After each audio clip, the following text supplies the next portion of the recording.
আসসালামু আলাইকুম। আজকে সেকেন্ড সেশন অন IFRS 15, অর্থাৎ আমরা লাস্ট সেশনে ডিসকাশন করেছিলাম practical issues when implementing IFRS 15 এর পার্ট 2। এটি অনেকগুলো সিরিয়াল হয়তো করতে হবে, 2-3টা আরো এডিশনাল করতে হবে, কারণ এই IFRS-টা one of the most important IFRS। তো সেই ক্ষেত্রে এবং একটা বিজনেসের টপ লাইন হচ্ছে সেলস, এবং এই revenue recognition is very important for all of the organisations, not only for this the manufacturing, service and other organization as well. So এখানে আমরা দেখব যে একটা এক্সাম্পল দিয়ে আমি একটু ক্রিটিক্যাল ইস্যুটা বোঝানোর চেষ্টা করি যে আগের যেটি আমাদের IAS 18 ছিল সেখানের সঙ্গে IFRS এর 15 এর ডিফারেন্সটা কি। সো আমি একসময় কল্লোল গ্রুপে কাজ করতাম। কল্লোল গ্রুপের একটা উদাহরণ দিচ্ছি, সেটি হচ্ছে Kallol group of company KGC। এখানে 500 ইউনিট বা 500 কেজি জেট সেল করছেন তার একজন ডিস্ট্রিবিউটরের কাছে, যে ডিস্ট্রিবিউটর নাম Maa Traders. Whatever the name, just এক্সাম্পলটা বোঝার চেষ্টা করেন। কল্লোল গ্রুপ তাদের জেট যে ডিটারজেন্ট আছে সেই জেট ডিটারজেন্ট সেল করছে তার ডিস্ট্রিবিউটরের কাছে, এবং প্রত্যেক কেজি জেটের দাম 100 টাকা। এটা হাইপোথেটিক্যাল, এটা মেবি অ্যাকচুয়ালি কম বেশি হতে পারে, আমি একটা উদাহরণ হিসেবে নিলাম। তো আমরা যদি IFRS 15 কে চিন্তা না করে এটা পাশে সরিয়ে রাখি, তাহলে আগের যেটি ছিল অর্থাৎ IAS 18 দেখলে কিন্তু আমরা সিম্পলিফাইড একটা বিষয়, যে 500 কেজি জেট, প্রত্যেক কেজি 100 টাকা করে। সো এটি সেল হয়ে গেছে, রিকগনিশন অফ রেভিনিউ হবে হচ্ছে 50,000 টাকা। তখন আমরা যেটাকে করতাম সেটা হচ্ছে accounts receivable debit, accounts receivable মা ট্রেডার্স ডেবিট 50,000 টাকা, আর ক্রেডিট করতাম হচ্ছে আপনার সেলস। কিন্তু এখন IFRS যদি আমি আরেকটু রিভিউ করি, IFRS 15-এ যদি আমি আসি, তাহলে কিন্তু IFRS 15-এ আমাকে বলতে হবে যে আগের মতো স্ট্রেট ফরওয়ার্ড এক লাইনে শেষ করা যাবে না, আমাদের 5টা স্টেপ ফলো করতে হবে। First of all, identify the contract. এখানে কন্ট্রাক্ট আছে, yes there is a contract. কি কন্ট্রাক্ট? এই দেখেন কন্ট্রাক্টটা বলা হচ্ছে at contract inception, এখানে কিছু কথা বলা আছে, কন্ডিশন দেয়া আছে, this is the I mean the contract. So কন্ট্রাক্টে বলা আছে unlike other customer, the customer enjoy an early settlement discount 6% and now has also been offered a 10% discount on the next order. এখানে একটু clear করে নেই, সাধারণত Kallol group বা অন্য গ্রুপে আমরা দেখেছি যে আমরা অনেক সময় ক্রেডিটে সেল করতে হয়। সো এখানে বলা হচ্ছে যে যদি কেউ ক্রেডিটে এটা এনজয় না করে, আপনার আর্লি পেমেন্ট করে, তাহলে 6% ডিসকাউন্ট আছে। অবভিয়াসলি একটা ক্রেডিট টার্ম থাকে, আই এম শিওর যে 6% ডিসকাউন্ট নিতে হলে হয়তো ক্যাশ পেমেন্ট করতে হবে। সো এই 6% একটা অ্যামাউন্ট আছে, অথবা 2 দিনের ভিতর পেমেন্ট করলে বা 3 দিন বা 1 সপ্তাহের ভিতর পেমেন্ট করলে 6% লেটস সে আপনি ডিসকাউন্ট পাবেন। এটির সঙ্গে সঙ্গে ফিউচার একটা অফার বা অপশন অ্যাড করা আছে। অপশনটা কি? যে নেক্সট পারচেজে, নেক্সট যখন কিনবেন এই ডিস্ট্রিবিউটর মা ট্রেডার্স, তখন 10% ডিসকাউন্ট পাবেন। ফাইন। and additional point আছে, a right of return exists for defective product. The entity best guess is that 10 unit will be returned for a cash refund. অর্থাৎ কল্লোল গ্রুপের policy আছে যে আপনি যদি 500 প্যাকেট কিনেন, তার ভিতর ম্যাক্সিমাম যদি রিয়েলিটি হয় আপনাকে এটাকে ক্যাশব্যাক করা হবে, অথবা নেক্সট পারচেজে অ্যাডজাস্ট করা হবে, এটা ক্যাশব্যাকই।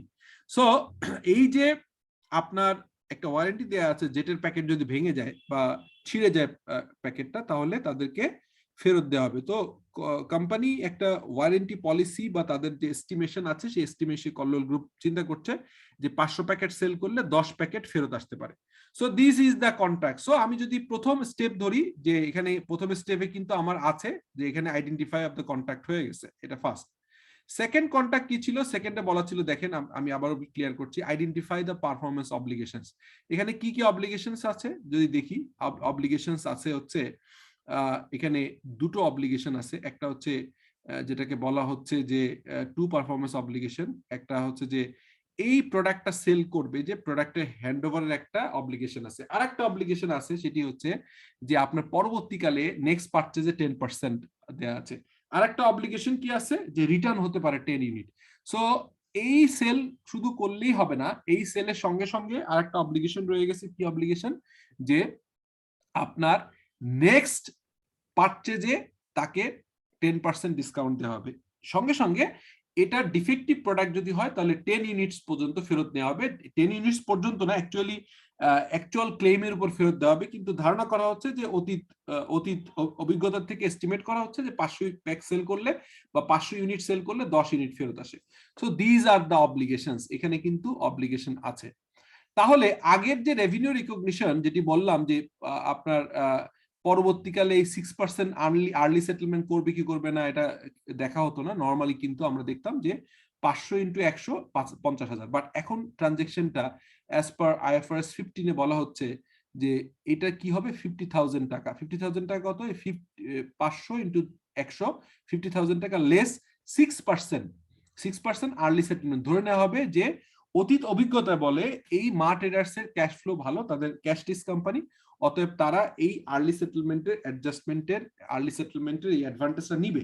ফলে আপনি শুরু থেকেই এটাকে রেভিনিউ রিকগনিশনের সময় 6% এটাকে কনসিডার করে আপনি 47,000 করলেন। পরবর্তীকালে যদি এই সেটেলমেন্টের অ্যাডভান্টেজটা না নেয় আর্লি সেটেলমেন্ট, তাহলে এটা পরে 3,000 টাকা অ্যাড করা হবে। বাট প্রুডেন্স কনসেপ্ট অনুযায়ী আইএফআরএস 15 বলছে যে এটা 47,000 হবে।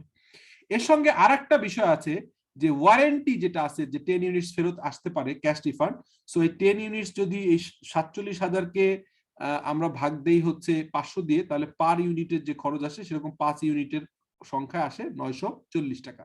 তাহলে নেট রেভিনিউ হবে 46,060 টাকা। সো আইএফআরএস 15 অনুযায়ী রেভিনিউ রিকগনিশন করলে যেটি হবে 46,060 টাকা, যেটি হয়তো আইএস 18-এ যেহেতু কন্ট্রাক্ট বেস ছিল না, এটি ছিল হচ্ছে ট্রানজেকশন বেস, তখন কিন্তু আমরা দেখতে পেরেছি যে সরাসরি 500 ইন্টু 100 দিয়ে সরাসরি করা যেত।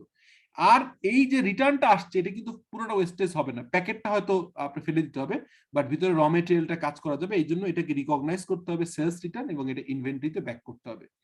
So this is the requirement as per IFRS 15। এখন দেখি আমরা যে মডিফাই অফ কন্ট্রাক্ট হলে, এটা তো আমরা সিম্পলিফাইড বুঝতে পারলাম। সো এটা এখন দেখেন এরপরে কি হয়, এই যে আমরা চ্যালেঞ্জটা কোথায় হয়, তাহলে আমি এখানে পেয়ে গেলাম হচ্ছে কন্ট্রাক্ট আছে, তারপরে অব্লিগেশন পেয়ে গেলাম, তারপর ট্রানজেকশন ডিটেইল হলো এবং এই অব্লিগেশনটা অ্যালোকেট করে দিলাম, ভাগ করে দিলাম কিন্তু, ঠিক আছে। এরপরে যেটা হয় হচ্ছে যে আপনার ক্যাশের বিষয়টা আমরা দেখলাম যে কত টাকা ক্যাশ পাচ্ছি, কিন্তু এখানে আরেকটা বিষয় রয়ে গেছে যে অনেক সময় কন্ট্রাক্টের মডিফিকেশন হয়, সেই জিনিসটা একটু সংক্ষিপ্ত আকারে বুঝিয়ে দিই। ওই একই এক্সাম্পল, কল্লোল গ্রুপ 500 প্যাকেট বা 500 কেজি জেট সেল করবে, যার দাম হচ্ছে 100 টাকা করে পার কেজি। এখানে একটা মডিফিকেশন এই অর্ডারের পরে আপনার অর্ডার তো সেলসম্যানটা নিয়ে আসলো, এরপরে হচ্ছে ইমিডিয়েটলি ফোন করে আপনাকে একটা মডিফিকেশন বললো যে না 420 ইউনিট এখন দেন, আর 80 ইউনিট হচ্ছে আমি এটা ডেলিভারিটা পরে করব। সো কিন্তু ডেলিভারি পরবর্তীকালে হয়ে গেল। এর সঙ্গে সঙ্গে বলছে যে সেলস ম্যানেজার বলছে যে সে এগ্রি করে আসছে পরবর্তীকালে যদি আরো 500 প্যাকেটের এগেইনস্টে আরো 50 প্যাকেট নতুন করে নেয়, সেইটার দাম 100 না হবে হচ্ছে 95 টাকা। তাহলে আমরা দেখতে পাচ্ছি যে 420 যেটা এখন নিয়েছে এটা ডেলিভারি হয়ে গেছে, আর রিমেইনিং ডেলিভারি যেটা ছিল সেই অংশটা হচ্ছে 80, অর্থাৎ অ্যামাউন্টটা কিন্তু 50,000ই থাকলো। বাট এখানে একটা ইন্টারেস্টিং পার্ট হচ্ছে এই 50,000 টাকার ভিতরে আপনার ডিফার্ড রেভিনিউ হবে হচ্ছে, যেটি হচ্ছে যে এখন আপনি রিকগনাইজ করতে পারবেন না, সেটি হচ্ছে 80 ইউনিটের, বিকজ এইটা হয়তো সে পেমেন্ট করে দিয়েছে বাট ডেলিভারি পরে হচ্ছে, তখন আর্ন রেভিনিউ হবে। এটি একটা ইস্যু। বাট পরবর্তীকালে আমরা দেখতে পেলাম যে পরবর্তী সেলের জন্য আবার তাকে 95 টাকা করে করতে হচ্ছে। সো এই বিষয়টাও আমাদের কনসিডার করতে হবে, এটা একটা মডিফিকেশনের ক্ষেত্রে। এরপরে এই মডিফিকেশনটা আরেকটু অন্যভাবে যদি হতো, আপনার এটা সিম্পলিফাইড, সেটা কিরকম, এই আপনার হচ্ছে যে আমাদের এখানে 420, এখানে ভুল হয়েছে, এখানে 420ই বলতে হবে। 420 হচ্ছে আমার ইউনিট সেল করা হলো 420। এই 420-এর এগেইনস্টে আমি নতুন করে আবার কি করছি, 420-এর এগেইনস্টে আমি 80 ইউনিট রিমেইনিং আছে। পরবর্তীকালে বলা হলো যে না, sales manager agrees to deliver 50 unit at 85। তখন এই যে আপনার 95 করার কথা ছিল, এই জায়গায় এসে নতুন করে 85 টাকা করে দেওয়া হচ্ছে। কেন? এই 10 টাকা ডিসকাউন্ট দেওয়া হচ্ছে to compensate the poor service to the date.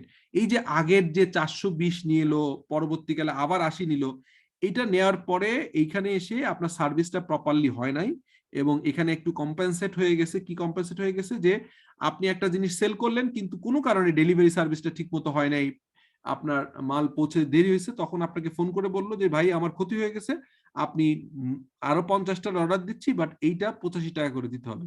তাহলে এই এডিশনাল 10 টাকা যে ডিসকাউন্ট দেওয়া হলো, এই 10 টাকা ডিসকাউন্টকে আমরা immediate adjustment to the revenue as a refund liability. আমি আপনাদের শুরুতেই বলেছিলাম যে একটা জায়গায় ইন্টারেস্টিংলি বলেছিলাম যে এখানে যেমন ট্রানজেকশন বেস ছিল IAS 18, IFRS 15 হচ্ছে কন্ট্রাক্ট বেস, তারপরে এখানে হচ্ছে রিস্ক এন্ড রিওয়ার্ড ছিল, এখানে কন্ট্রোল বলেছিলাম। আরেকটা জিনিস হচ্ছে এটা ইনকাম স্টেটমেন্ট ফোকাস ছিল IAS 18, আর IFRS 15 হচ্ছে balance sheet focus. Balance sheet focus তার প্রমাণ হচ্ছে, আমি দেখাই আপনাকে, এখানে কিন্তু এই যে একটা রিফান্ড লাইবিলিটি তার হবে, এটা কিন্তু ক্রিয়েট করা হচ্ছে।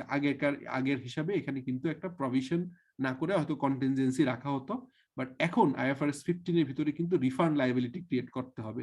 সো এই লাইবিলিটি এবং অ্যাসেট বেস, তাহলে কি হলো, 50 ইউনিট তার হচ্ছে 95 টাকা করে 4750 টাকাই পাবে, কিন্তু এই জায়গায় যে 10 টাকা করে ছাড় দেওয়া হলো, এই 10 টাকা ছাড় দেওয়ার জন্য 50 প্যাকেটের 500 টাকা অ্যাডজাস্ট হবে হচ্ছে এই ইনিশিয়াল সেলস থেকে, যেটাকে আমরা রাখবো হচ্ছে ইমিডিয়েট অ্যাডজাস্টমেন্ট রেভিনিউ, এটা কি হবে, এন্ড রিফান্ড লাইবিলিটি। তাহলে আমার সেলস থেকে হচ্ছে সেলস 500 টাকা কমিয়ে একটা লাইবিলিটি ক্রিয়েট করতে হবে 500 টাকা। সো এই ধরনের মডিফিকেশন কিন্তু আগের IAS 18 এ কিন্তু এভাবে কনসিডার করা ছিল না, বাট IFRS 15 এ বলা হচ্ছে যেহেতু এর অ্যাপ্রোচটা হবে হচ্ছে, আমি ক্লিয়ার করি, এর অ্যাপ্রোচটা হবে হচ্ছে যে ব্যালেন্স শিট ফোকাস।